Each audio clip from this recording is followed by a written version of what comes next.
राष्ट्रपति द्रौपदी मुर्मू 24 से 27 फरवरी तक महाराष्ट्र, झारखंड और राजस्थान के दौरे पर रहेंगी। इस दौरे की शुरुआत मुंबई से होगी, जहां वो हिंदुजा अस्पताल के एक खास हेल्थ कैंपेन का उद्घाटन करेंगी। इसका मकसद देश भर में बेहतर इलाज और बीमारियों से बचाव के प्रति लोगों को जागरूक करना है। सरकार का मानना है कि इस तरीके के अभियान से आम जनता तक अच्छी स्वास्थ्य सुविधाएं पहुंचेंगी।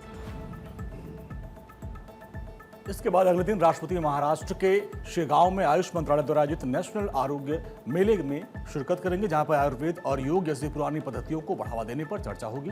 इसके बाद वो नागपुर में ब्रह्म कुमारियों के एक कार्यक्रम में भी हिस्सा लेंगे और इस कार्यक्रम के जरिए समाज में शांति, एकता, अच्छे स्वास्थ्य का भी संदेश देने की कोशिश की जाएगी। झारखंड के जमशेदपुर में राष्ट्रपति श्री जगन्नाथ मंदिर के भूमि पूजन समारोह में हिस्सा लेंगी, जो कि वहां के लोगों की आस्था का एक बहुत बड़ा केंद्र है। इसके साथ ही वो मणिपाल टाटा मेडिकल कॉलेज का दौरा करेंगी, जहां वो मेडिकल के छात्रों से मिलकर उन्हें भविष्य के लिए प्रोत्साहित करेंगी, ताकि वो देश की सेवा में अपना बेहतर योगदान दे पाए। दौरे के आखिरी पड़ाव में राष्ट्रपति राजस्थान के पोखरण जाएंगी, जहां पर वे भारतीय वायुसेना के शक्ति प्रदर्शन को देखेंगी और इस अभ्यास में वायुसेना अपनी ताकत और टेक्नोलॉजी का नमूना पेश करेगी। इस तरह 4 दिनों तक ये दौरा स्वास्थ्य, संस्कृति और देश की सुरक्षा जैसे अहम मुद्दों को समेटते हुए पूरा होगा। नितिन नवीन मंगलवार सुबह करीब 11 बजे दरभंगा पहुंचे। सीधे भाजपा प्रदेश अध्यक्ष और स्थानीय विधायक संजय सरागवी के आवास पर गए, जहां पर उन्होंने संजय सरागवी की माताजी के निधन पर गहरा दुख व्यक्त किया और उन्हें अपनी श्रद्धांजलि अर्पित की। इस दौरान उन्होंने परिवार के सदस्यों से मिलकर उन्हें ढांढस बंधाया और कुछ समय वहां पर रुककर पुरानी यादों को ताजा किया। इस दौरे का एक बड़ा सियासी पहलू राज्यसभा चुनाव से पहले जुड़ा था। सूत्रों के मुताबिक नितिन नवीन दरभंगा में पार्टी के बड़े नेताओं के साथ बैठक कर रहे हैं और जिसमें राज्यसभा चुनाव के उम्मीदवारों की सीटों के गणित पर चर्चा हो रही है। और उनके इस दौरे में बिहार की सियासत में हलचल और तेज हो गई है, क्योंकि वो चुनाव समिति के गठन और संभावित नामों पर फीडबैक ले रहे हैं। वहीं दरभंगा में नितिन नवीन ने कार्यकर्ताओं के साथ भी संवाद किया और उन्हें सरकार की जनहितकारी योजनाओं को लोगों तक पहुंचाने का आदेश दिया है।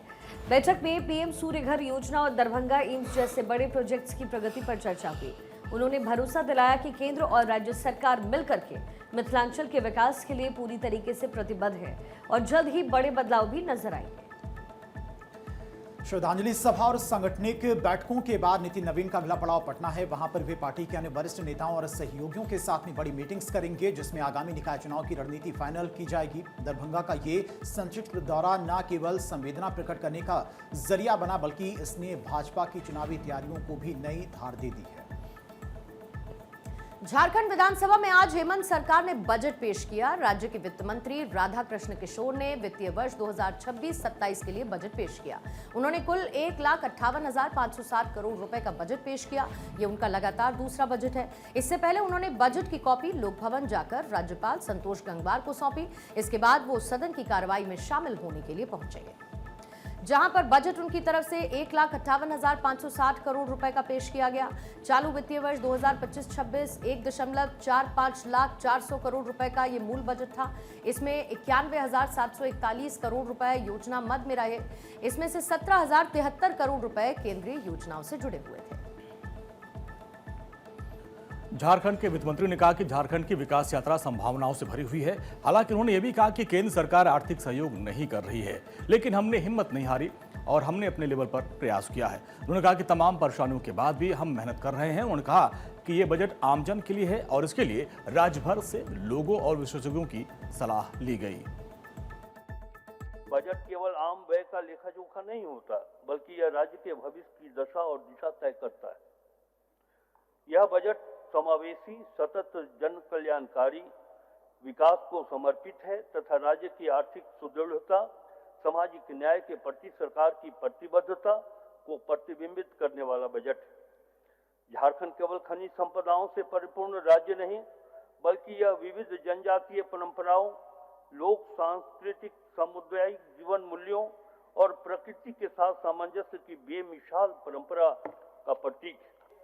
एवं 24-25 में हमीन कर बजट, 2025-26 में अबुआ बजट एवं वित्तीय वर्ष 2026-27 में अबुआ दिशोम बजट गोष्ठी एवं परिचर्चा के माध्यम से वार्षिक बजट को लगातार बहुमुखी आयाम दिया जा रहा है और ये उसी का परिणाम है कि यह बजट इतने प्रयास के बाद हमारे विभाग के वित्त सचिव और वित्त विभाग के सभी टीम, माननीय मुख्यमंत्री जी के कुशल और हमारे मंत्रिपरिषद के सभी सहयोगियों के बढ़िया सुझाव, बहुमूल्य सुझावों का परिणाम है। हमारे विधानसभा के जितने माननीय सदस्य हैं, अब इधर तय समय पर सदन की कार्रवाई शुरू हुई। सदन की कार्रवाई शुरू होते ही प्रश्नकाल में स्कूली बच्चों को ठंड में स्वेटर नहीं मिलने का मामला उठा।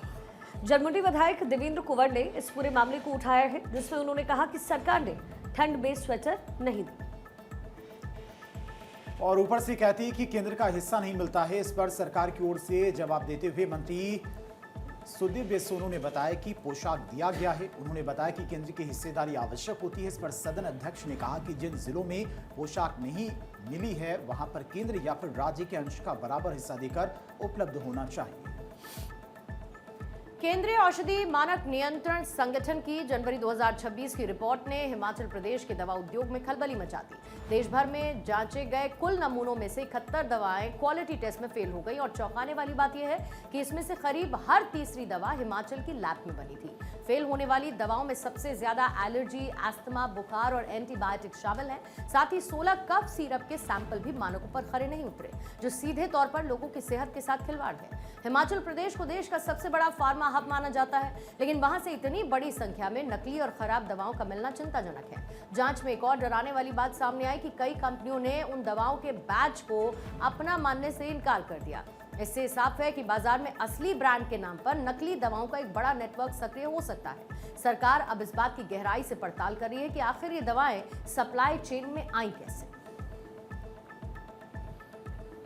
राज्य दवा नियंत्रक मनीष कपूर ने इस मामले में सख्त रुख अपनाते हुए आरोपी कंपनियों को कार्ड बताओ नोटिस जारी किया और जिन दवाओं के सैंपल फेल हुए उन्हें बाजार में तुरंत वापस मांगने यानी फिर रिकॉल करने के कड़े निर्देश दिए गए। विभाग का कहना है कि मरीजों की सुरक्षा सबसे ऊपर है और इस मामले में किसी भी लेवल पर ढिलाई बर्दाश्त नहीं की जाएगी। फिलहाल सभी फेल बैचों की सप्लाई पर रोक दिया गया और विस्तृत जांच शुरू कर दी गई है।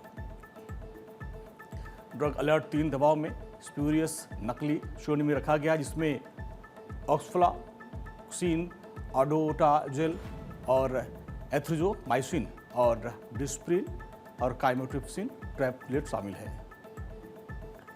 जो दवाओं की गुणवत्ता है उसको लेकर के ये सख्ती हाल में ही मध्य प्रदेश में हुई एक दुखद घटना के बाद और ज्यादा बढ़ी है, जहां पर जहरीली कॉफ सिरप के कई बच्चों ने जान उस कॉफ सिरप ने ले ली। इस पूरे हादसे के बाद से ही पूरे देश में ड्रग अलर्ट जारी है और लैब टेस्टिंग भी तेज की गई है। हिमाचल की दवाओं के फेल होने से अब दूसरे राज्यों में भी उन बैचों की तलाश हो रही है जो पहले ही दुकानों तक पहुंच चुके हैं। प्रशासन अब मैन्युफैक्चरिंग यूनिट्स के रिकॉर्ड्स खंगालने में जुटा है। इतनी बड़ी लापरवाही के बाद अब सबसे बड़ा सवाल यही है कि क्या सिर्फ दवाओं को बाजार से हटा लेना काफी है। जानकारों का कहना है कि जब तक इन दवाओं को बनाने वाली कंपनियों और सप्लाई करने वाले बिचौलियों पर ठोस एक्शन नहीं होगा तब तक स्थिति नहीं सुधरेगी। आम जनता की जान जोखिम में डालने वाले इन जिम्मेदार पर कड़ी कार्रवाई की मांग उठ रही है और अब देखना होगा कि जांच के बाद दोषियों पर प्रशासन कितना सख्त कदम उठाता है। एक मैन्युफैक्चरिंग हब है, यहाँ पे एक बड़े वॉल्यूम्स पे दवाइयों का जो प्रोडक्शन होता है वो डोमेस्टिक मार्केट के लिए भी होता है और इंटरनेशनल मार्केट के लिए भी होता है। हमारे यहाँ पे बड़े से बड़े उद्योग और छोटे उद्योग सब कार्यरत हैं, लेकिन ये हमारी जिम्मेवारी है कि सैंपल फेलियर के ऊपर हम उसमें कमी लाएं